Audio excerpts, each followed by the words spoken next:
Ahora vamos a ver cómo crear la máquina virtual. Lo que vamos a hacer primero es abrir VirtualBox. Una vez aquí tenemos que dirigirnos en Nueva. Aquí en Nombre ponemos el nombre que nosotros queramos. Yo voy a poner, por ejemplo, Demo 1. La carpeta, la que queráis. Yo voy a utilizar el disco duro principal, ya que es un SSD y va a ir mejor. Luego aquí en Imagen ISO, pues tenéis que seleccionar la ISO que vosotros queráis utilizar. Yo en este caso tengo una Ubuntu, tengo una Windows y voy a seleccionar la Windows. Tengo un vídeo donde explico dónde descargar la ISO, cómo funciona y tal, por si queréis chequearlo. Luego aquí en Omitir instalación desatendida yo voy a darle que sí, para que sea más rápido. Luego aquí tenéis memoria base, procesadores, bla bla bla. Esto de aquí depende ya de vuestro ordenador y para qué queráis utilizar la máquina virtual. Le vais a dar más, menos. Yo ahora por el ejemplo voy a ponerlo por defecto como está. Voy a darle aquí.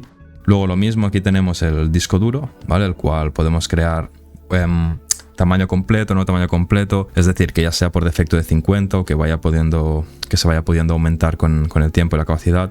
Ya os digo, eso depende del uso que le vais a dar y la finalidad para la que vais a utilizar la máquina virtual. Yo en este caso le voy a dar todo siguiente y luego aquí terminar. Y aquí tendríamos la máquina virtual ya creada. Lo que va a hacer falta va a ser activar la virtualización, que eso se hace desde la BIOS.